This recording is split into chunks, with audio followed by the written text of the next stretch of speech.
Hey, beautiful people. How are we doing?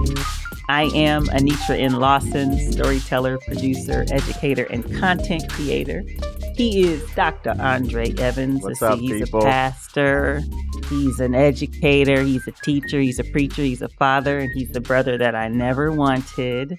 We are the Savage Siblings, and this is Savage Siblings Podcast, where we are brutally honest, relentlessly transparent, and unapologetically authentic. And we are so glad you're joining us for another episode.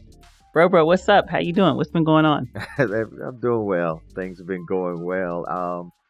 Just the other day, because I kind of knew what we were talking about today, and so I always try to kind of want to pull those things out in life that remind me of what we're about to talk about. And a couple of days ago, I was leaving my job with one of the local hospitals, and a lady I had just finished talking to kind of met me in the parking lot.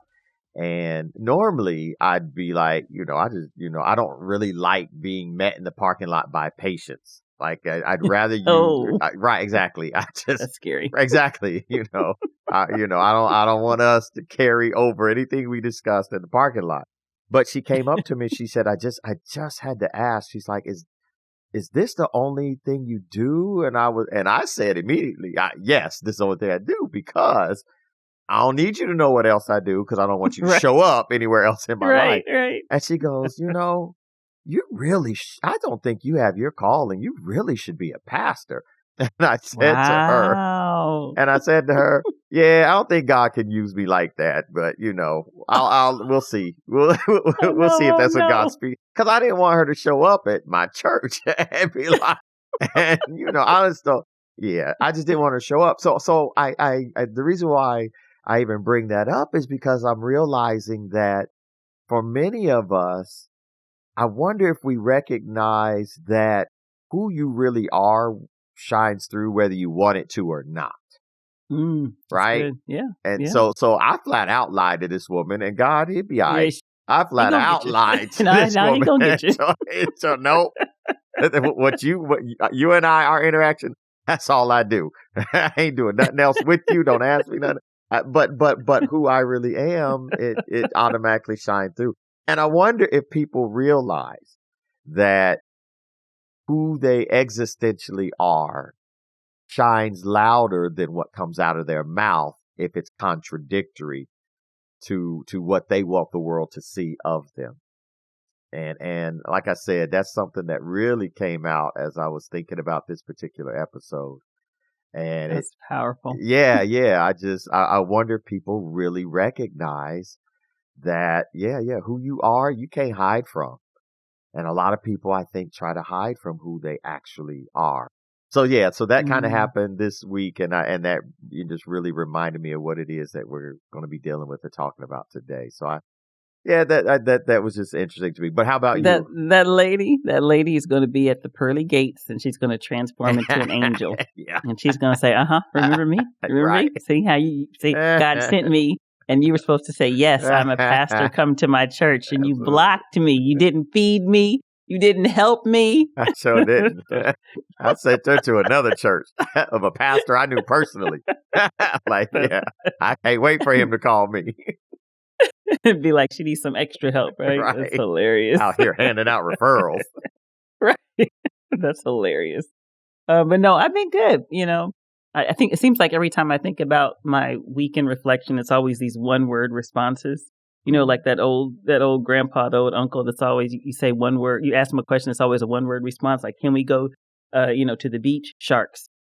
Right. Can we go hiking? Bears. Right. So for me, it's like all planning. Like I remember at FAM and undergrad, our professors always said, if you fail to plan, you plan to fail. So this week going to the next week is all about planning and planning to be successful and planning and organizing, the things that I need to do and not be doing. So Yeah. it's been planning, been like organized planning, which is important. So that's what I've been focused on. So a good week, very effective in that, and taking it on into the next week for sure.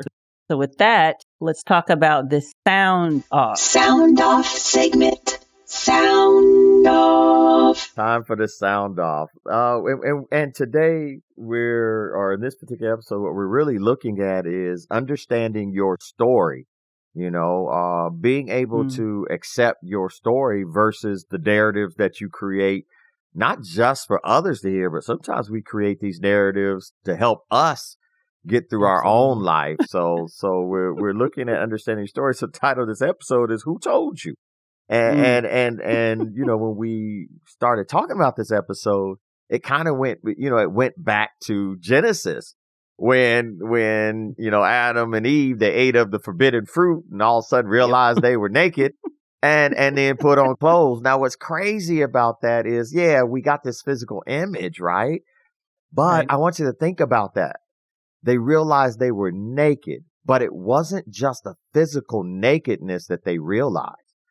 Immediately, there was a nakedness in the way I think about myself, or a vulnerability, a nakedness in the way others perceive me. Again, vulnerability. Because Adam, this woman been seeing you naked for a grip. Like, it ain't like it's an issue. Right. But now you're worried about how she perceives you. Now you're worried about how you even think of yourself because you had the nerve to think you could hide from God. Right. And so nakedness isn't just the physical presentation. It's just the way we view our life, the way we view, or in this instance, our story. And so the sound off here, we're looking at, we think about those people who embellish their story. Like we, the example we came up with, we're talking about this is like, back in the day when I had to walk 20 miles in the snow with one shoe just to get to school. Like, what are you really saying when carrying you do my that? little sister. Right. And I got up to run the farm at 4 a.m. Then I went to walk to get to school. What on earth is the purpose of saying that to someone? Like, I'm serious. Like, is it really for laughs? But no, there'd be some dudes that'd be like, I need you to know how hard my life was in comparison to yours. But why? Like, why do I need to know the way you walk to school? Am I supposed to now go outside and pick all uphill routes to go to school and all uphill routes to come home? And lose my shoe on purpose. On purpose, right? Like, I don't understand why you do that. And it really is just this internal nakedness, this internal issue that says, wait a second, something about my life, something about my story, something about what I've done isn't what I want it to be. And for whatever reason, it isn't good enough. I'm shamed. Whatever reason, something about my story isn't what I want it to be, typically in a negative way. So let me embellish so that your perception of me, my perception of me, just seems to match and keep up with what seems to be good in the society or the environment I'm in. But because my truth isn't good enough. And the issue there is the most important way kind of to determine whether or not you're lying about yourself. Like, you don't have a self-truth that you can stand on. You ought to just observe yourself. I wonder if people look at themselves from time to time when they say, I walked uphill 10 miles, 10 feet of snow. Your life ain't hard. Like, I wonder if you actually just observe, ever just had an out-of-body experience saying, let me look at myself when I'm saying this to the group of people I'm saying it to. Because I imagine if I looked at myself when I'm doing this, the faces that they're carrying, because people ain't stupid. And then also that people aren't like, ooh, yeah, that's your life was so hard. No, because we all got our own stuff we're going through. We have our own story. But so how is it then that you can't even tell a story or tell your truth without, watch this, judging yourself? Evaluating yourself so much so that you think other people are judging you. It's crazy. I got a friend. I got a friend that does that. I'll be like, man, I had a great day. I was in the car and all the lights were green. I didn't hit any red lights. He'll be like, oh man, I had all green lights too. As a matter of fact, people were just getting out of my way when they saw me coming.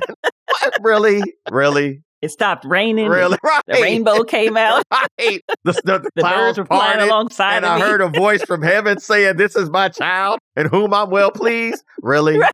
Really? The Holy Spirit, the dove. Really? Like, I don't understand. You don't have to one up everybody. Can you just be happy with the fact that, watch this, you hit every red light and it pissed you off? Is that okay? Is that truth okay?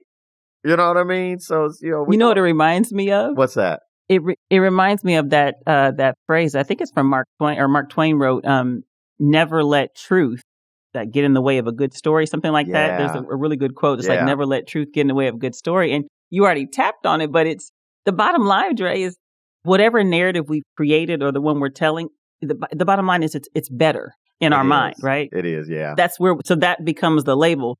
This story is better. Why? It makes me feel better about myself. It makes me feel better about being a victim.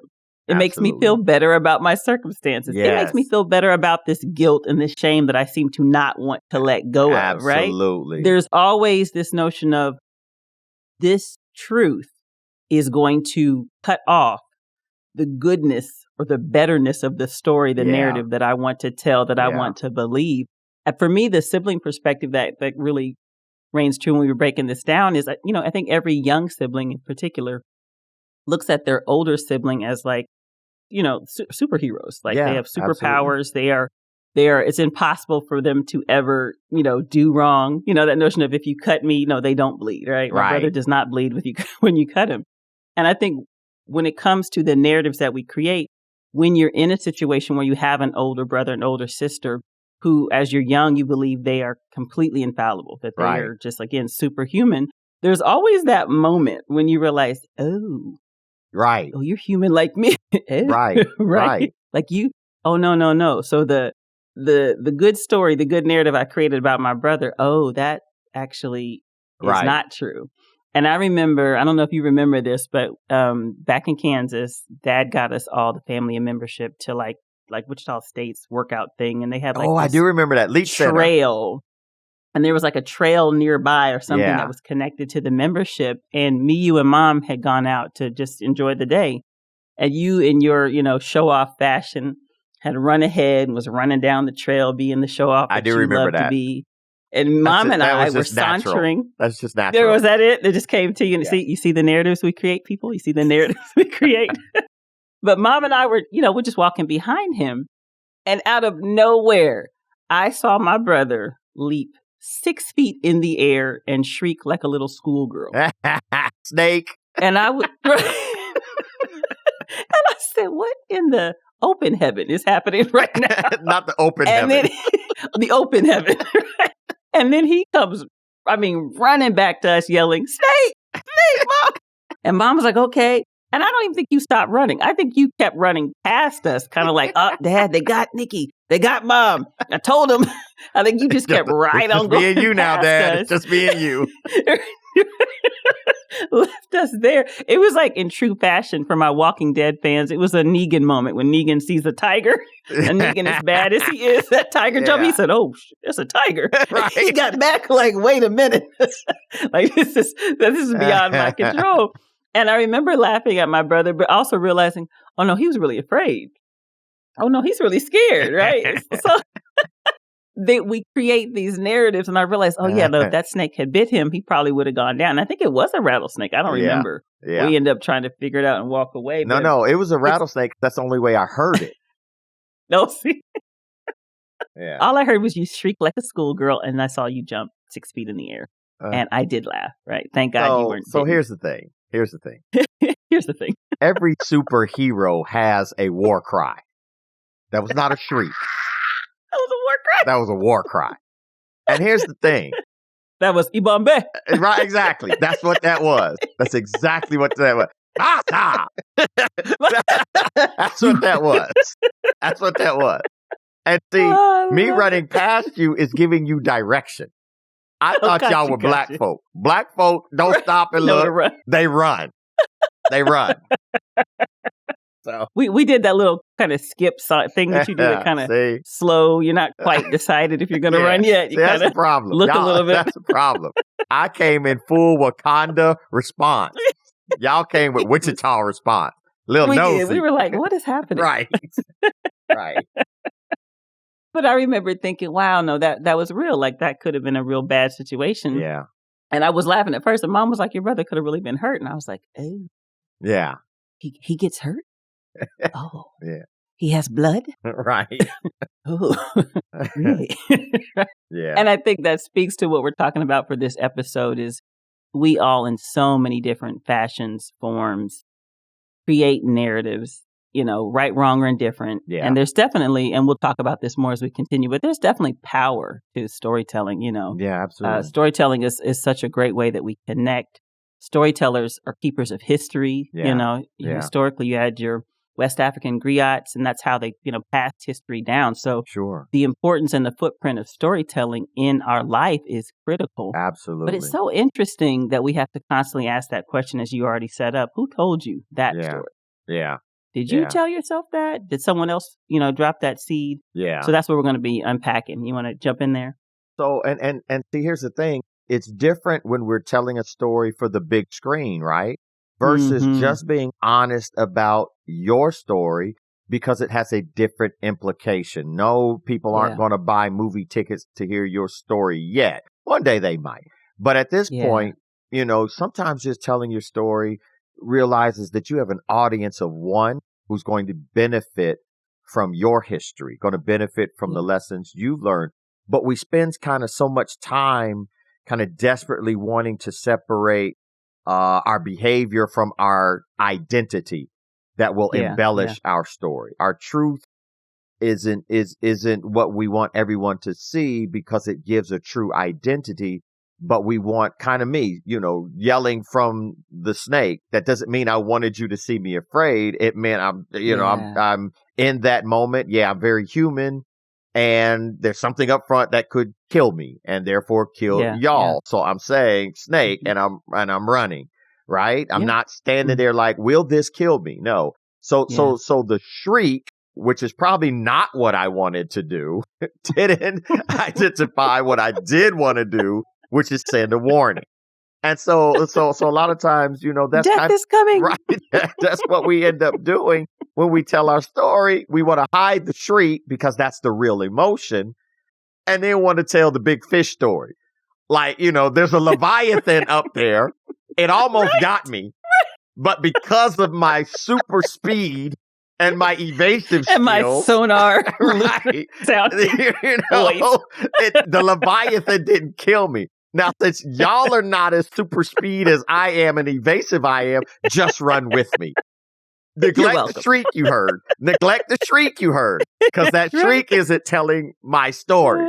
That shriek is revealing an identity I'm not trying to share. And so a lot of times when we look at telling our story, is it the truth? Are we embellishing it? What is the narrative? A lot of times what we get away from that we really need to get back to, because you don't know how people are going to learn and grow from your truth, the actual truth. Yeah, but what we've gotten away from is asking ourselves, well, what is the emotion in this moment? Because sometimes the emotion is fear, but I don't want to address that in my story. What is the emotion in my reaction? What is my emotion reacting to? Because then that might identify what I'm afraid of or ashamed of. So I don't know. I got to hide that part of my story or embellish it. Is my emotion really related to the present situation, or is the present situation triggering something in me that's unresolved baggage from my past? But that's still part of my story. And if I'm not willing to share that part of my story, someone else may be carrying the same bags into a situation they're going to walk into. But because you're embellishing, you've created a narrative instead of your truth. They don't know what to do with the bags that are in their hands. And so the thing is, if we can't be honest with ourselves, then there's no way we can be honest with others. If we can't be honest with others, if we're deceiving ourselves, then oftentimes what we end up doing is we end up burdening or damaging relationships, because storytelling is a relationship. There's That's a good. story, Ooh, and then that's there's good. someone you got to tell it to. Yeah, that's And there's good. a reason why you're telling. So we Yeah. got to be able to stand on our truth and not be ashamed of it. Being honest requires this deliberate effort on a daily Yeah. basis many times. And Yeah. it's got to be this ability to tolerate some painful realizations in my story. Ooh, I can't every tell time you almost. how Mhm. hard it was prior to pastoring. I can't tell you how Mhm. hard it was to say to someone, I've been homeless. I got Mhm. graduate degrees, but I've Yeah. been Yeah. homeless. Yeah. Mm. And even when I Mhm. was there, people were like, you don't belong here. And I didn't Yeah.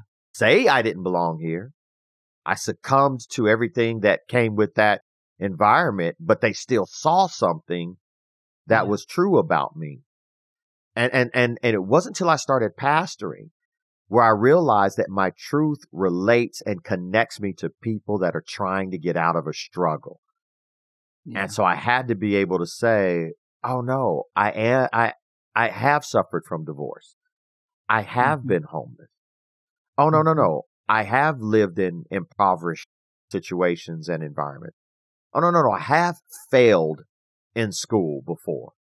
Oh no, no. Yeah. I have had some bouts with alcohol or promiscuity Yeah. because it made it relatable. And the biggest part of the relatability is the honesty in my story also meant that now you better understand the chapter you see me in right now. Ooh. Because I can tell you, oh man, life is great.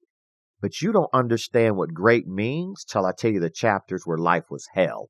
And own that. Right. Own those Mhm. chapters. Own them. Don't own them and recreate them. Own them and show how you overcame them. Now when I say life is great, because I gave you chapters 2, 3, and 4, 5 now makes a lot of sense. Because we all got chapter 1. Great. Mhm. Born great. Life was great. We got all this ambition. But many of us skip chapters 2, 3, and 4 and go right to Yeah. chapter 5. But no one's really going to know the depth, the magnitude, the true definition of the chapter you're in, unless your Mhm. story gives them the truth about the chapters you may not want to talk about. But that's great storytelling. That's Yeah. great narrative. Truth is Yeah. great, great narrative. And like you said before, the truth allows you, but also allows others to see the human side of life. And Mhm. some people need to know, wait, I'm not the only one struggling. I'm not the only one hurting. I'm not the only one that's Yeah. suffering from loss. And that's sometimes what keeps people letting their chapter continue to be written, their story Absolutely. continue to be told, because they Absolutely. know that someone else is in their genre, someone else is in their tragedy, Mhm. someone else is in their love story, someone else is, Yeah. in their self-help, right? So Mhm. yeah, I'm glad we're going to get into this issue of, do we embellish or do we tell the truth in our narrative? So yeah, anyways, time for sponsors. Go ahead. Let me let you do your thing. I love it. Such a perfect segue, because that really is the heart and the soul of this Savage Sibling podcast is that we don't mind and desire to be transparent and brutally honest. One, because it ministers and helps us first. And then, our hope and goal is that it will spread out to all the listeners and give them a space to continue to tell their stories and share their scars as well. So we are so glad that you guys are rocking with us. Just know that we're a brother and sister who we do love storytelling. We do love discussing life, and we will always endeavor to be brutally honest, relentlessly transparent, and unapologetically authentic. So thank you for being with us. Absolutely. And with that, it is time to get savage. Absolutely. I'm going to jump in real quick here. All right. You laid such a beautiful foundation for the importance of understanding, recognizing, seeing the truth, and not falling into the trap of, thinking that the narrative is better. And one reason that, it's so important to be aware of your truth, your authentic self, and not allow the narratives that we create, the embellishment that we create, to run away, is because the narratives actually impact action. Yeah. They actually create tangible pathways that it is so easy for us to then turn into lifestyle, to habits, to choices, to decisions that can take you in a place that before you know it, as you already said, you're 10 chapters into something, you're going, how did I get here? Absolutely. This was not supposed to be the story. Absolutely. But it's like, yeah, it kind of was the story that you've been writing.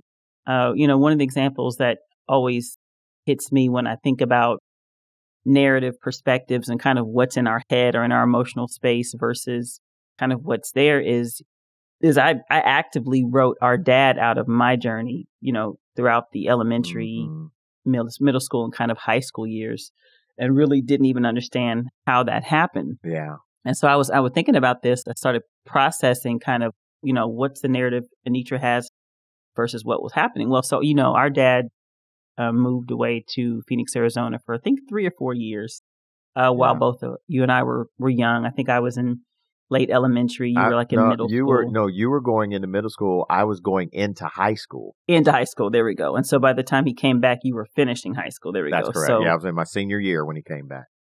Perfect. And so what's interesting is I remember that the actual day that he said goodbye really vividly. Yeah. But for whatever reason, bro, I don't remember being sad that he was leaving. I don't know what it was. I guess I thought, well, yeah, he's going to go do what he's got to do, and it is what it is. We'll be good. Well, think about that, and if I could just jump in, think absolutely. about that, because I think this goes with this episode. The reason why you and I didn't see it as sad because of the narrative that was given to us. My understanding was that Dad was just going away for a contract, and he was coming back. I did not know until an adult that Mom and Dad were going through a marital issue and he left. So for me, it wasn't sad because what was told to me, and you may have been given a total different narrative, but what was told to me was, no, Dad's going to do a contract with an engineering and the project is in Phoenix. He'll be back. And so that's why it wasn't sad for me. That's why when he said bye, I was like, dude, I'll see you in a couple of years. And I'm pretty sure I'll see you, at some point, and we did. Yeah. So I'm sorry, I didn't mean to interrupt, but no, but that's I'm looking good. at as the narrative. That's why I wasn't sad. Got you. And so for me, when I was watching it, I just remember Mom, there was a heaviness in that space. And I think I had the same mindset of just, well, if this is you're going to be going, you're coming back, why is this heaviness? Yeah. But at that moment, I recall seeing a heaviness on you and a heaviness on Mom. And for that moment, for me, I just kept thinking, okay, well, if you're going to hurt Mom and Andre, then I'm going to disconnect from you in essence. Yep. Because that, when you think about just our experiences, with our immediate family, granted, we have all hurt each other in some capacity. Sure, absolutely. But Dad's maybe direct hurt. I can probably list plenty of things I've done that have been hurtful to you that I knew was being hurtful. Sure. Plenty you've done to me.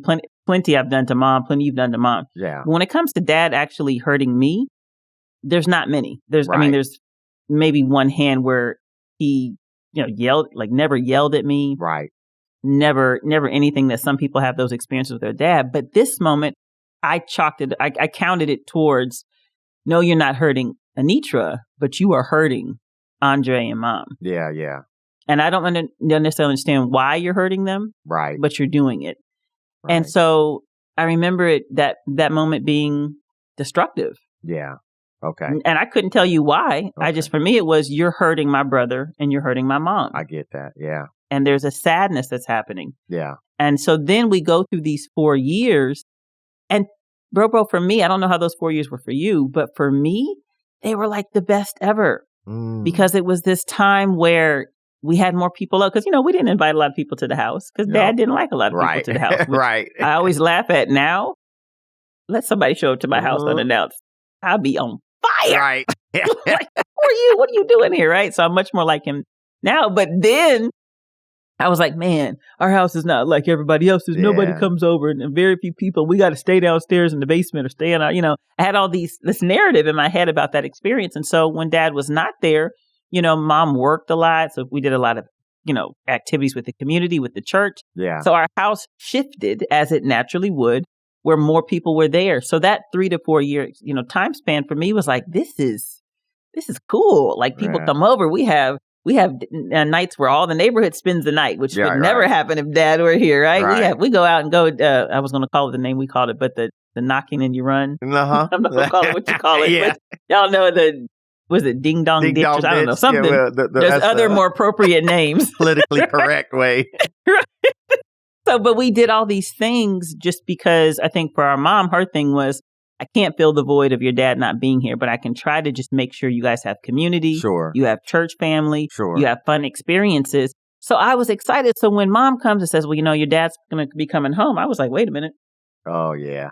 Why are we doing that? Who decided that? Like, why wasn't I in on the discussions? To the point where, Dre, I actually wrote a book.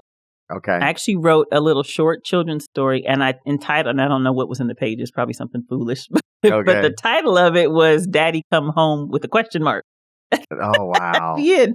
And my mom was like, maybe we need to have a conversation about some feelings. Yeah. It's some therapy going here because I don't understand. Yeah. And so that story, again, resonates for me because it all came down to the narrative that I had in my head. Sure. About a larger truth that I didn't understand. Right. On one account, it speaks to the importance for all of us to always leave space for understanding. Yeah. For questions, to learn. Because anytime you create a narrative, if you don't give the space for truth to be a part of that, right? Then you're just going to keep building the story that says, Dad doesn't love us. Dad hurts Mom. Dad hurts brother. Dad's being away is better. Yeah. Right? Yeah. And so then you don't even look at what's happening to you by not having your father in your life. You're not even looking at those things here's the truth coming. That played out in Anitra's life, in her adulthood, in her relationships future. Sure. Those precious 3 to 4 years. Yeah. Right? Where a daughter really does need to be connected to her father, does need to talk about her own identity, her sexuality, her sensuality, her beauty, all those things. Yeah. So for me, it was like, no, I'm having more fun with my friends. I don't understand it, but he's gone. But you don't realize what you're trading off. That's the truth that I didn't want to make a part of my narrative. To the tune of now, some 20 years later, that I'm a mom. I have a son. I'm divorced from my son's father. I have to actively work and be intentional about making sure that truth stays in our narrative. Absolutely. Even if I don't like it. Yeah. Even if I don't want to do it, right? I can't allow myself to create that narrative that allows, the filter, right? That's designed to come in. And so it is easy to do it when you're young. It is easy to do it and continue to do it when you're old, but it does require that, that space of truth. So let me let you jump in there. But so when you think about that, I want you to, really think about everything you said and then even look at, my side of that narrative where for me, like you said, it felt heavy, but then it got good because you had this freedom. For me, it felt good, but then it got heavy. Yeah. And that's because we're both seeing a truth that has to exist. And that's the thing about narratives that we create. What's true is the only thing that will exist through your narrative. And so that's why it's so important to be honest from the start so that the truth keeps you consistent and keeps the whole, story going in the right direction, even when it looks bad, because it looks worse when you try to bring a narrative that's not true, but truth says, I'm going to exist. And so even though Dad leaving, my focus was, well, he's just going away on a contract. As time went on, I realized, no, that's not why he left. What's happening? And it began to impact me. So the truth said, nope, I'm going to exist through this false narrative, but you're going to get the truth. And so that's, see, all these things, everything in the world is fluctuating. There's nothing in the world that is constant. Everything changes. However, the thing that will always exist, because the only thing that can exist forever is true and authentic. That's good. That's the only thing that can exist forever is truth and authenticity. And so at whatever is at the core of the narrative, that truth, that authentic moment, that's what's going to exist. And if we're not careful, we start to filter things wrong because we want to filter our understanding through our experiences. And at some point, you got to ask yourself, well, how come is it every time I say I didn't walk 10 miles in the snow, I go outside and it never snows? Well, that's because the truth is going to exist. And not only that, now you got to ask yourself, is there something wrong with your filter? Is there something wrong with the reason why that's the narrative you keep bringing up? And I wonder, if we shift to how we filter our understanding of our history, of our experiences, what's that conversation like now? I'll pass that to you for a second and I'll jump on it. Speaking of filters, like shout out to all the honest mechanics out there. I don't know about you guys, when you talk about like the filter of our understanding. So, and this is really for any field of expertise, because the bottom line is if you're an expert, that means your knowledge, your understanding of that particular field is higher than those who need you or are coming for your service or for the products that you're selling. And so when it comes to, I don't know about you guys, but when let there be a loud, god-awful sound coming from my car, I will immediately assume that it is over, that it's going to explode in 10 seconds. I'm telling Malachi to use the ejection, but get out the car. And I'll pull up to Mr. On, shout out to my mechanic, and he'll say, Anitra, it's just a belt. Right. But in my mind, it's like $2,000. It's going to, I got to need a whole new everything because listen to that horrid sound. And it's like this loud sound came from this one little belt, this one little thing. And it's $15 and he fixed it. Right. And then conversely, some of y'all on the opposite end of that filter, you will ride that thing you don't care about the sound, the subtle nothing. You like, nope, that's that's the weather. That's just the road. That's just the way that the wind hits the car. It's just getting warmed up. Your situation is about to blow up. And you like, nah, I can push it a little bit farther, right? Yeah. And that goes down to filtering is that, you have to question, is my lack of understanding, what I don't understand, do I need to get help in this area with someone who is an expert? Before I make a decision, before I cast this false narrative, pause, right? And say, okay, wait, maybe I don't know enough here. Or maybe my perspective is off. And so you have to make sure that you are thinking and that you're aware of that. Yes, we absolutely have filters. We absolutely have filters, whether we choose to or not. One of my mentors, he always says this, is that if you want a better experience, you have to ask better questions. If you want a better life, you have to ask better questions. And so, if your filtering is getting you to the wrong place, you need to say, well, what questions am I not asking? Right. So think of it this way. You may say, oh, why did that person leave me? Well, maybe the better question is, what did you do to contribute to the demise of the relationship? Yeah. But we don't want to ask that. Right. No, of course not. No, because it's their fault always, right? Always. Why do they always fire black people? They don't like black people up in here. Maybe you're just the only one they don't like. Right.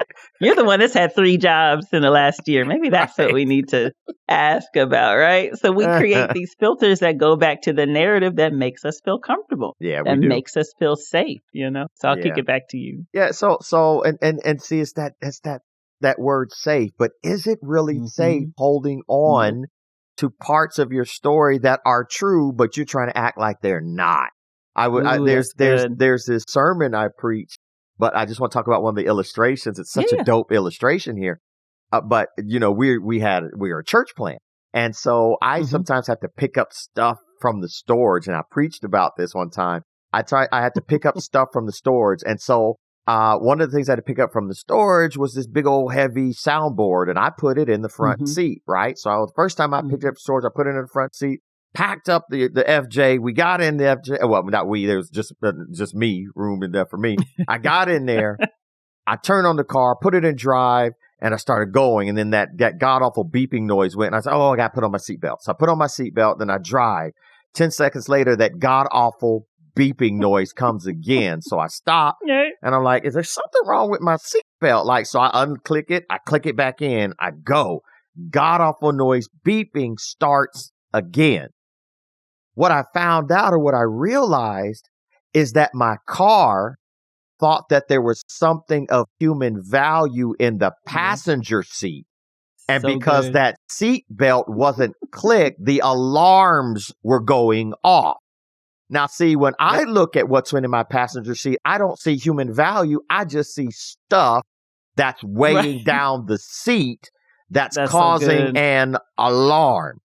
That's the Mhm. problem with coming up with our own Perspective. narrative instead of Yep. just simply honoring your truth. When you honor Yeah. your truth and you're able to shine light on what's painful inside of you, touch into it, Mhm. say it out Mhm. loud, talk Yeah. about it with people. Don't be ashamed of it. What happens is you stop putting stuff of value in a passenger seat, putting a seat belt on it because the alarms are going. No, when I just be honest, I can let that stuff go Go. and That's good. simply be able to stop the Mhm. alarms that are going off. Well, what are the alarms? Listen, when Mhm. you can't be truthful to yourself, the Yeah. alarms are depression, anxiety. The Ooh. alarms are things like low self-esteem. The alarms are Mhm. isolative behaviors. Those are the alarms. The alarms are people stop trusting you because they know you lying. As soon as you start Right. talking, like, just be Here honest. we go. Right. That's the response, right? As soon as you open your mouth, if people roll their eyes when you start opening your mouth, you got a narrative that's getting on people's nerves. Just Yep. tell the truth. People can handle the truth and help you Yes. get through the truth. When you can do that, sharing, you begin to take this undefended heart and be able to get rid of the shame that's in it. And people will Yeah. return in similar depth with where they are. Yeah. And Yeah. that's how we all kind of get through our life story, is to stay Mhm. true to it. But instead, man, y'all got alarms going off here and there. Ain't even paying attention. Don't even know Right. it. Like, I'm not dealing with it. They're not right. Right. Yeah. There's a real difficulty in accepting your truth sometimes. Mhm. And therefore it's easier to let kind of others believe the lie. So let's dig into that for a second. Why is it so difficult to accept truth? Mhm. And why do we allow other people to believe your narrative knowing it's not the truth?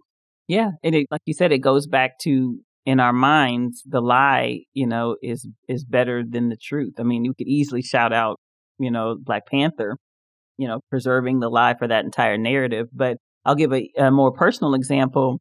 I was dating a gentleman back in Florida before I actually moved to California to start my master's degree. And it was actually my brother who drove me across, from Florida to California.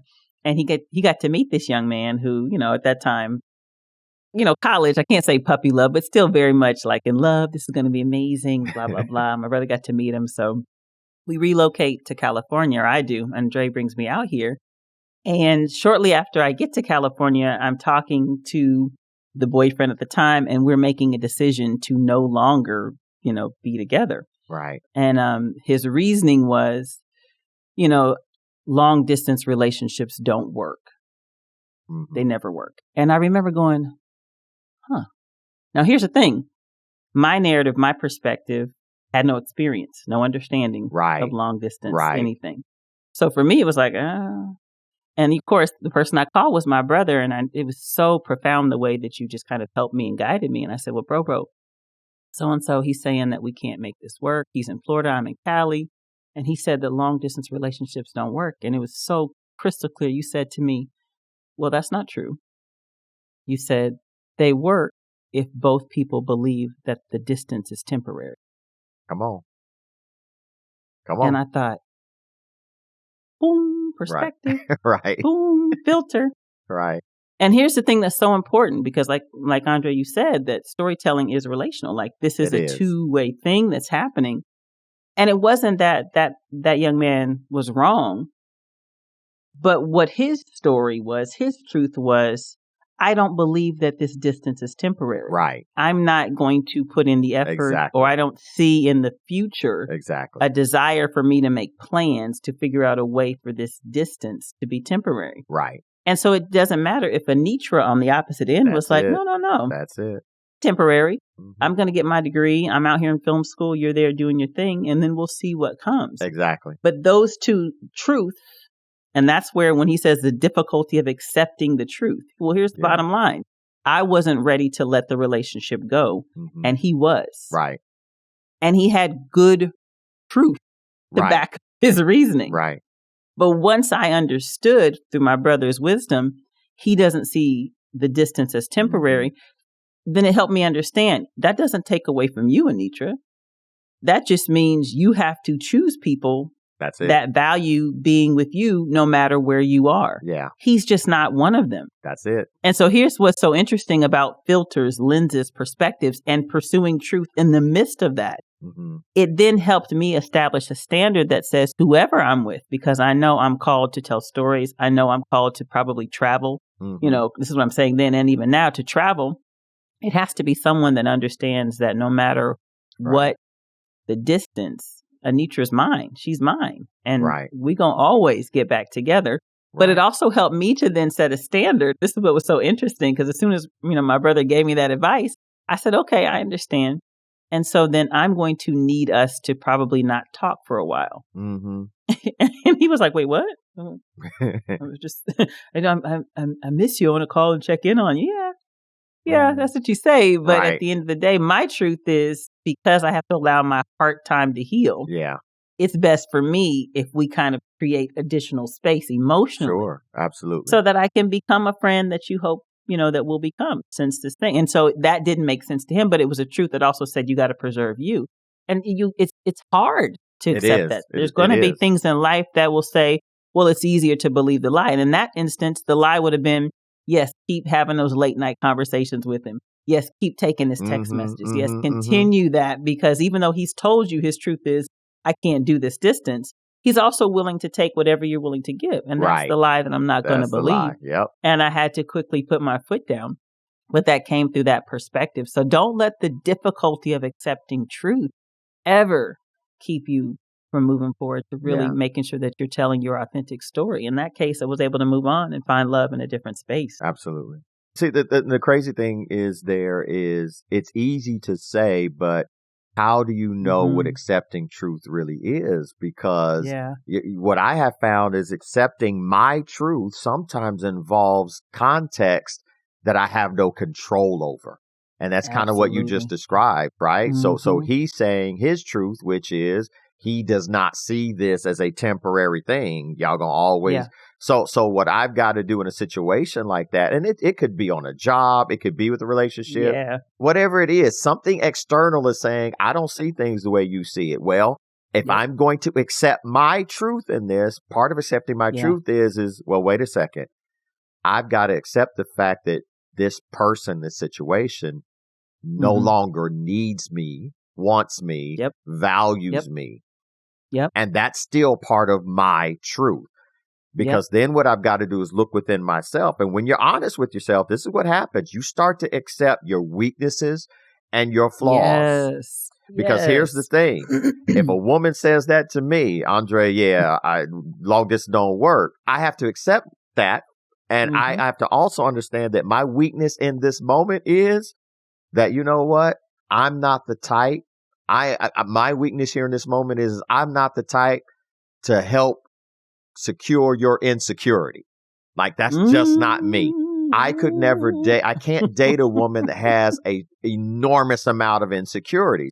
There are some insecurities I can definitely help with. There's a woman, they may say, oh, I don't like the way my body looks. I can deal with that because as long as I like the way her body looks, that I can secure her. But what I can't help with is an insecurity that I can't help you get through. And so that's a weakness. I'm not going to sit there and try to convince you to stay. No, you okay? You know, you don't think this is going in? If the moment you say to me, long distance doesn't work, cool. Let me hang up this long distance phone call and we good. Save my money. And we good, right? Because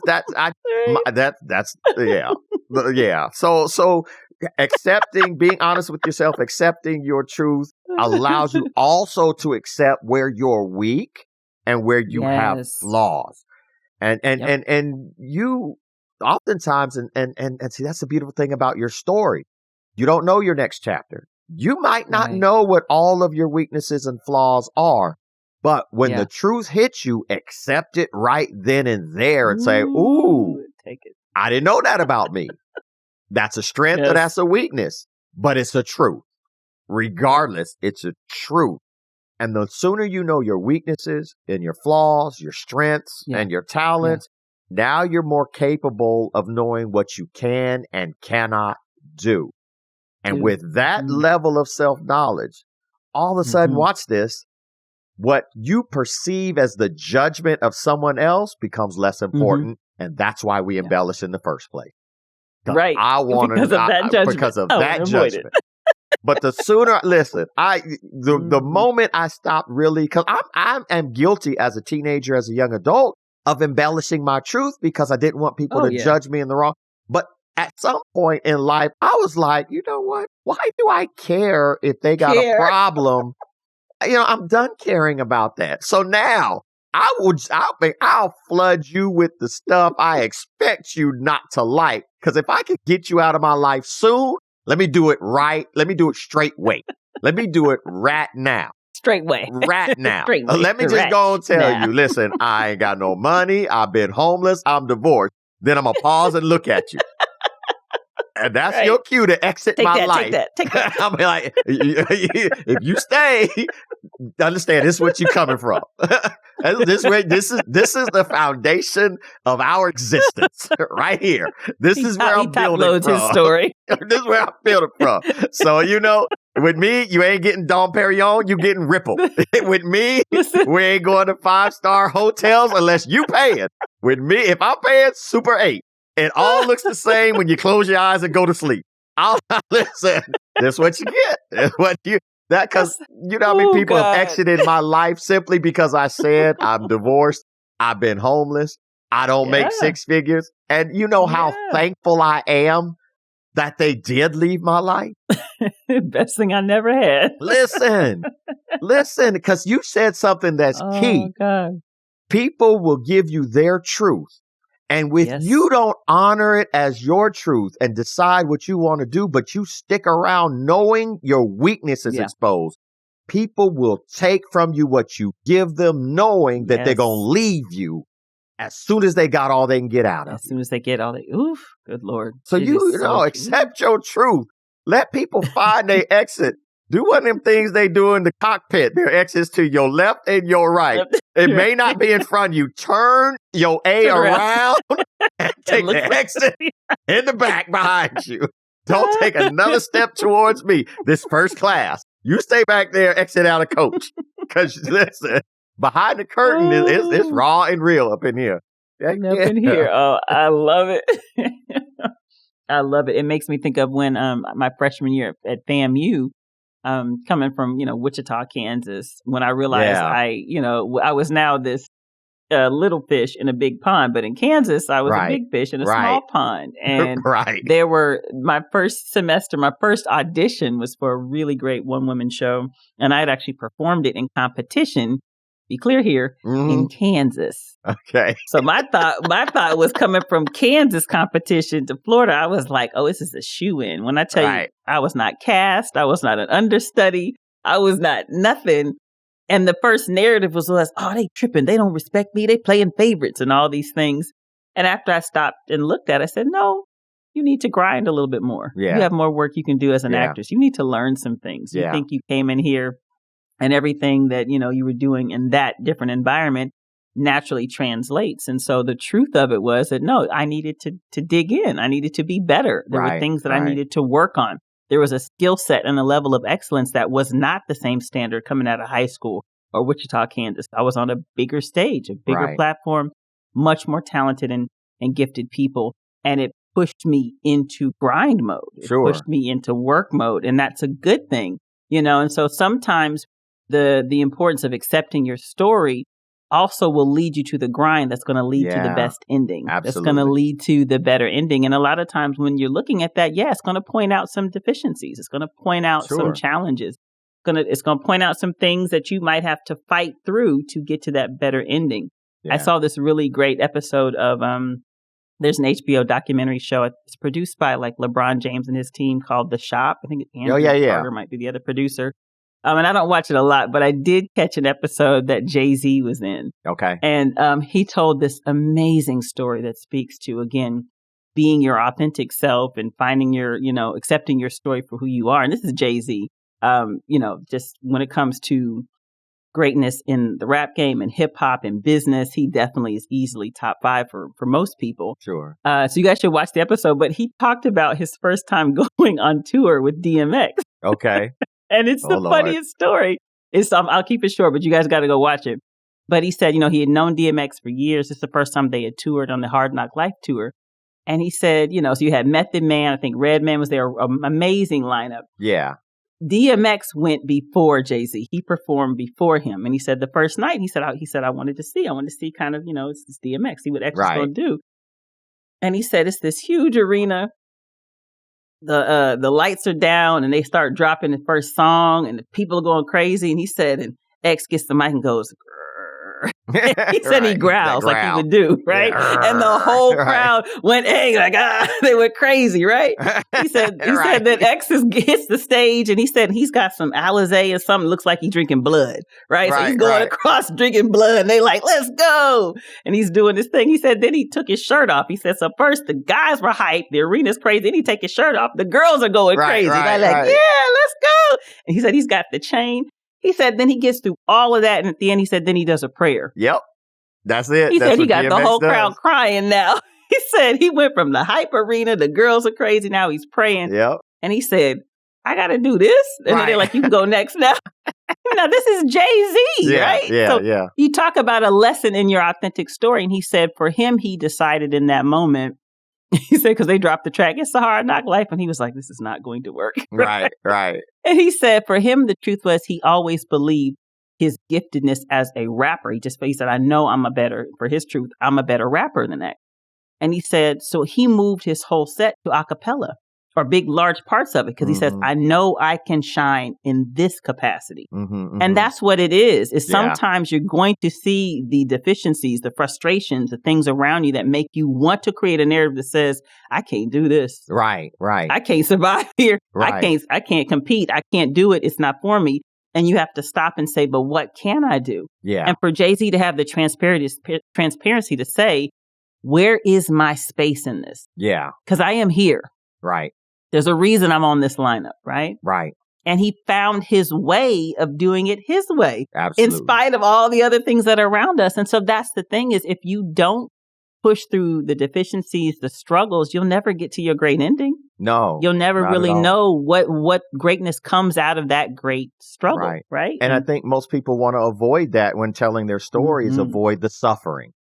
They don't want to let people know, or they don't want themselves to deal with the suffering. So we try to change the narrative. But the problem is great accomplishments often come from great struggle.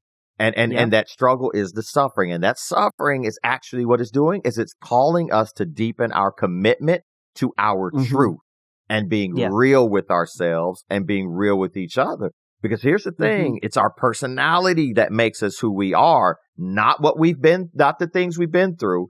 It's our personality that makes us who we are, because experiences are going to be up and down, but who you are existentially, what your character is. That's the thing about a great story, right? You need a great character. That's so good. Not great things they go through, great character. And so personality, character development, it's referring to how you kind of organize just behaviors and emotions. How do you organize what's unique to you that will emerge through every single thing you go through? My truth, my story. It isn't about being homeless. It isn't about being a pastor. It isn't about being divorced. It isn't about being a father. My story is, how did Andre's character get through all of those things? That's how we tell our best self, and that's how we get to our greatest accomplishments and get it to our greatest ending. It's who are we on a personal level? Who are we on a character level? All those factors are great, but we can't get into this moment where we talk about at the very beginning. See, when people don't know how to honor their truth, when people don't know how to tell their authentic story, that's when they get into the one-upsmanship of their storytelling. You walked 12 miles, I walked 13. Ooh, that's good. You walked in deep snow, I walked in a blizzard. You swam with sharks, I swam with whales. Like, really? Come on. First of all, you can't swim. Let's just start right. You know what I'm saying? So, it's just, you got to be able to see that your story is not what you've been through, because then you'll try to one up and compare. Your story is who you came out to be Yeah. after everything you've been through. The stuff you've been through is irrelevant. Who did you come out to be? That's your story. Who are you? Mm-hmm. Who are you when all hell breaks loose? That's what's going to make me want to read a good story. Who are you with heartbreak? Who are you when the going gets tough? Also, who are you when you're on the mountaintop? Do you get egotistical or do you stay humble and know how to celebrate the right way? Who are you? That's the storytelling. That's one of those, like, who told you this? Like, who told you? You know, because I believe there are times where you could get through something successfully. And if you make it about yourself, there are going to be some people whose backs or hands you stood on that are going to be looking at you saying, what you say? Who told you you got through this by yourself? Yeah. Who told you? I saw you when you were crying. Who told you your story's great without what I helped you get through? And it isn't. And it's not about them, and they're not making it about them. What they're saying is your story ain't about you. Your story is about how your character was developed along the way. Yeah. And how you had influence of other people's character. That's your story. It can't be egotistical, which kind of leads then to, well, what's your self-talk like? Because if you don't have sound and quality self-talk, and let's get into that for a second, but if your self-talk, what you tell yourself, in those conversations where it's just you by yourself, you and Jesus, what's your self-talk like? Are you lying to yourself? Are you condemning yourself? Are you always, downing yourself? Or watch this. Are you putting yourself a little higher than what you ought to be? Are you putting yourself in a position you ain't qualified to take? That self-talk, boy, that's an impactful part of your story. And so let's get into that for a second. What is it about self-talk here that either embellishes or allows us to tell the truth?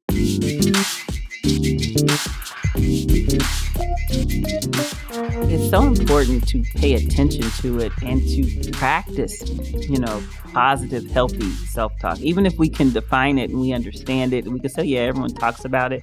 The first part is that mindset shift, right? Yeah. Because it's your mind that has to shift and be grounded in. And I am actively working to be the best version of Anitra possible. Like, you have to make some clear, hard and fast, healthy, positive, truthful mindsets about yourself that then will reflect in how you talk. So one of Andre's favorite football coaches is Bobby Bowden from Florida State. And it was actually a Burger King commercial with Bobby Bowden that actually put me on the pathway to becoming a film student. Oh, I remember that. I forgot all about that. Yeah. Transitioned me to film school. At FAMU as a theater and broadcast journalism major, focused primarily on acting, as I mentioned, a minute ago. But I was always going out to audition for stage plays, for commercials, for just anything you could find in Tallahassee, Florida and beyond. And so when they did this Burger King commercial, they were specifically looking for, people of color. And so I was super excited, right? Like, me and some of my other acting friends were all ready. We all dressed and went in. Right. And I walked into this space on the Florida State campus, and there's this long, hallway, and lined in chairs from the end of that hallway, just what felt like miles to the end, were all of these amazing, beautiful, gifted, talented Black women. Yeah. And I knew I was in the right place. I knew I fit in. This was not a thing of doubting my ability. And so I sit down. And it's finally my turn to audition, go into the audition room, and I get in that room, and there's a long white table, and there's 4 Caucasian individuals who are the directors and producers, and then someone who was on camera for the camera test and the audition. And it was in that moment when I looked at that side of the table, and I saw people who didn't look like me on the other end of it, who were going to make the decision on the 1 to 2 beautiful Black women of the probably 100 that were outside. Right. I did the audition, felt great about it, left, and I was walking back out that hallway, and I said at that moment, I'm on the wrong side of the table. Wow. I need to create a table. Absolutely. And so the reason why self-talk is so important is I could have walked away from that saying, there's too many Black women. We're all beautiful. It's going to be too competitive. Absolutely. I don't know how we're going to do this. Oh, she's prettier than me. Oh, she's taller than me. Oh, she's lighter than me. Oh, her hair is this than me. Yeah. They have more training. I could have gone all that. Instead, I said, I'm going to be the answer to all of these women. Absolutely. I'm going to be part of creating stories and spaces and platforms for us to be able to tell so that more of us have jobs, Right. more of us have opportunities, more of us are doing this. And from that day forward, I immediately shifted to writing, producing, and directing. Now, here's the thing. We're talking about your narrative. I was already doing that. Wow. I was already being asked to direct and produce, even though I labeled myself as an actor. But in that moment, when I switched my mindset and actually said out of my mouth, I literally said out of my mouth, I'm on the wrong side of the table. Yeah. In that moment, I said it. And that became the pivot, right? The great accomplishment that came from the great struggle that said, now put this in action. Yeah. Film schools. Yeah. What film school? Yeah. From that moment forward, and you can go back and you talk to my professors at FAM, because that was a year before I was about to graduate. So I immediately shifted to a double major so I could get access to cameras. Yeah. I immediately started directing all of the commercials for our theater program in that last year. I shifted to, I need to be doing this because I'm on the wrong side of the table. But it started with the mindset and my first self-talk. That's so good. With me simply saying out of my mouth, I've got to be on the right side of the table, or I've got to create the table, right? And when we look at people like Tyler Perry and all these amazing people of color who are saying we're creating tables and spaces, they also, I promise you, you can listen to their interviews, they will say the same thing. Yep. I decided and I said, this is who I'm going to be. Right. This is my truth. This is my story. And when you don't first, shift your mindset, then you won't practice the healthy, truthful, authentic self-talk that will lead into action, and the pathways are going to get you to the story that you really want. Absolutely. And in that moment where you're shifting your mindset, it's not that you're denying the other side of the table experiences, right? You're not denying that at one point you were only one of hundreds of beautiful Black women. You're not denying that because in order for you to have authentic self-talk, you have to accept that at one point you were obscure. At one point you were just one out of several hundred, because that's what helps you to develop who you are. That helps you develop your conscience, helps you develop your moral concepts, helps you develop spiritually your values. It helps you develop your social attitudes.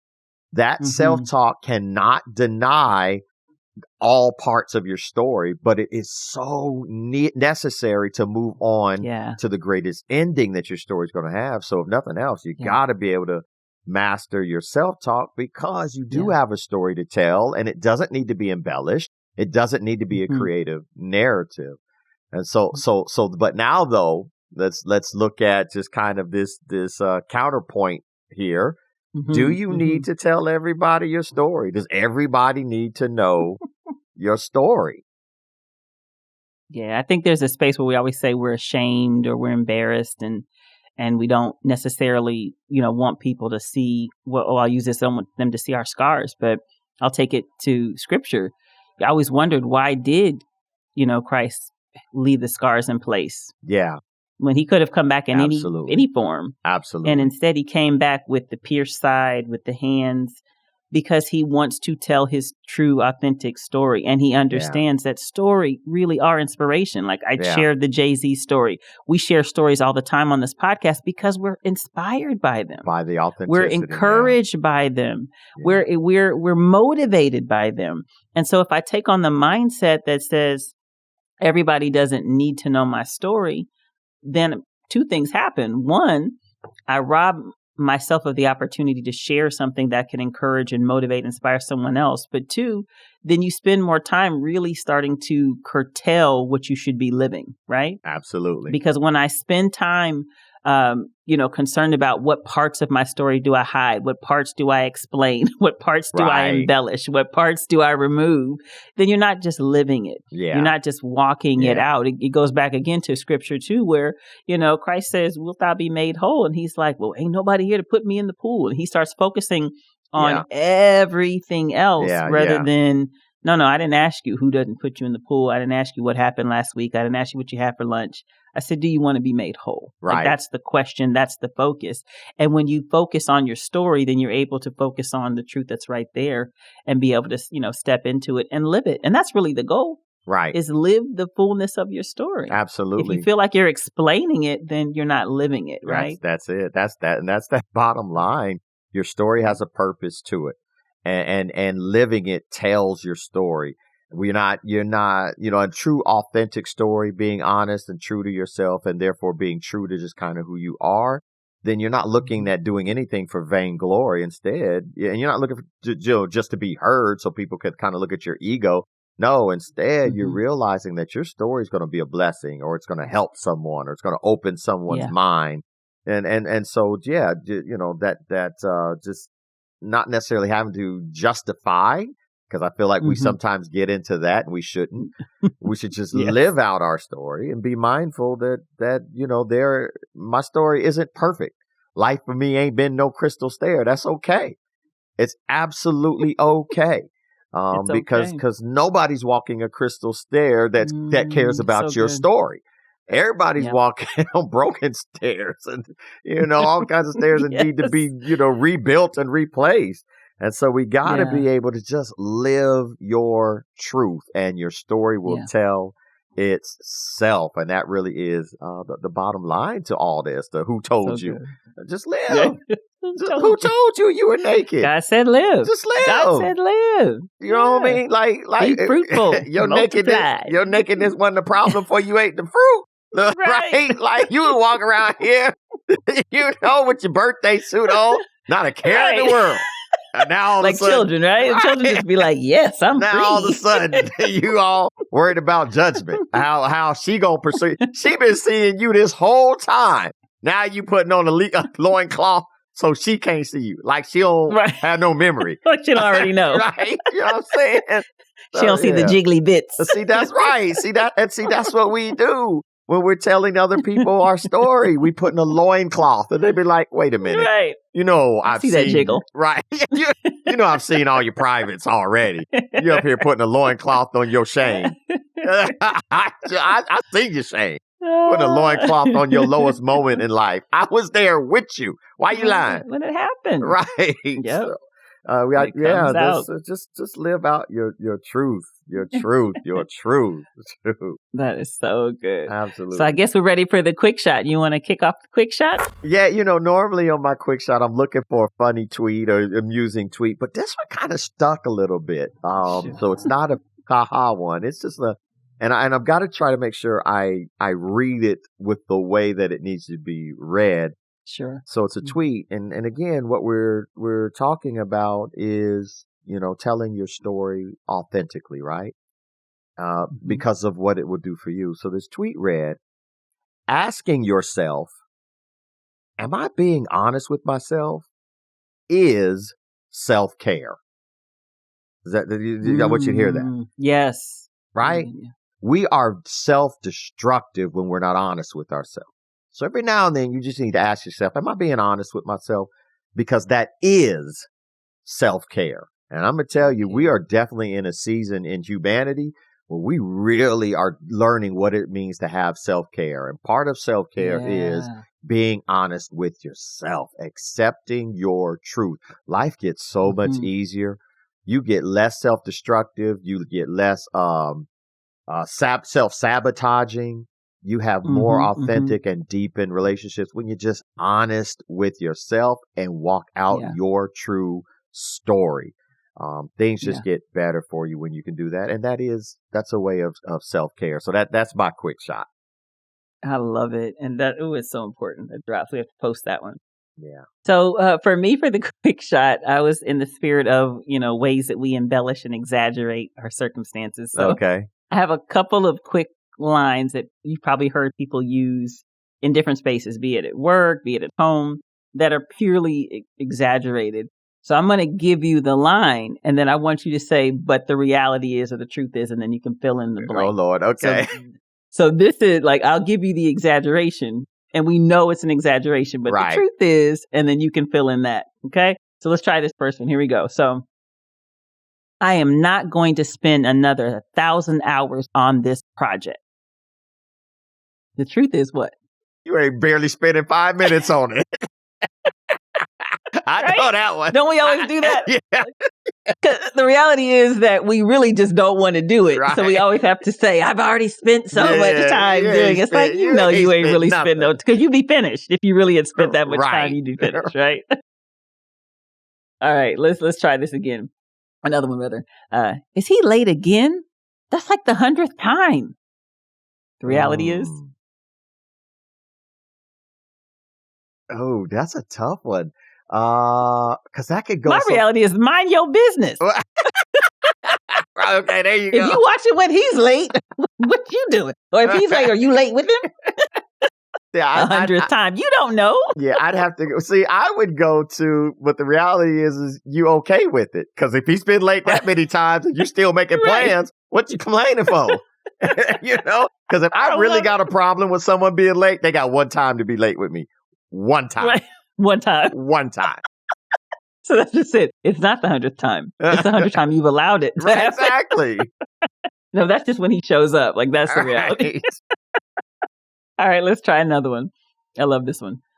This is the funniest thing I've ever seen in my life. I'm dying. The reality is. It ain't funny. You just because that's why we say it. Right. You just try to be nice. That's Typically, one of those, we would laugh when it's funny. That's one of those when like Corinne was like 5 years old. Daddy, I got a joke. It was the worst thing I had ever heard in my life. But I'll be like, baby, that's so funny. I can't wait. Or that neighbor. I got a neighbor. I love him to death. If he listens to this, he knows I love him to death. And he appropriately calls these dad jokes. And he appropriately says they're corny. And I inappropriately laugh like it's Dave Chappelle every single I'm dying. time without fail. All right, let's do a few more. Okay, here's another one. If she looks at me that way again, I swear to God, I'm going to. Nothing. You ain't gonna do nothing. You ain't gonna do nothing. You ain't gonna do nothing. You gonna look away. Go off. Right. You ain't gonna hit her. You ain't gonna You do gonna say the same thing next week. Ain't nothing at all. Because if you gonna do something, you'd have did it first time she looked at you that way to correct the look. You ain't gonna do nothing. Let's see if I got maybe one or two more. Here's one. I'm literally going to sleep all weekend long. Okay. So, first of all, anytime I hear the word literally, I'm done. You're right. I'm done. Right. Like, I don't care what you got to say after that. If you say literally, we're done. You're done. You're done. We're done. Like, I don't care what you got to say after that. Because clearly, you're going to do the exact opposite of what you say you're literally going to do. It's the exact opposite, period. That's why you had to say literally. Exactly. I love it. Let's see if I got one more. Yeah, I think that's about it. Yeah. We'll end with this one. I haven't had a day off in like 17 years. And it's a Monday, to which you were off Saturday and Sunday. You were just off yesterday. Right. You were just off yesterday. And second, you left early. And second to that, if you have the opportunity to use your PTO, but you complaining you ain't had a day off, stop complaining. Stop complaining. Stop complaining.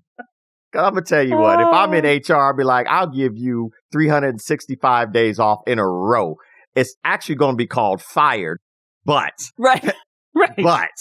But slant it however you want to. Make it your truth. Whatever, right. Tell your story in any way you want to tell your story. I'm keeping it. That's my story, and I'm sticking to it. All right. With that, bro, what you have for the final blow? Well, we were referring to that scripture in Genesis, where God is saying, who told you about these things? Because I gave you your truth. But something happened, and now you kind of created your own narrative or your own truth. And the question is, why did you walk away from your truth? Because it's taking away from your story. And there's some authenticity as to how God created you, that when you walk away from that authenticity, you take away from the purpose in which he created. And until you get back to that purpose, your story's missing some pieces. So being able to walk in that truth every time then you tell your story and someone else who really cares to kind of bear witness to your story, what you end up doing, there's a physiological response when you don't embellish. There's a physiological response that you have when there's truth to what you're saying. When you can stick to your truth, as painful as it can be, telling your truth, you're literally taking stress away from your body and stress away from the responses of your body. And now watch this. Your truth when it's stress-free, your truth when it's authentic, as painful as the moment may have been, you actually end up creating this innate self-repair mechanism and function within you, almost like preventative medicine. That's why the Bible says the truth shall set you free. Free from what? Free from stress, free from depression, free from anxiety, because your truth begins to allow you to heal yourself from the painful moment.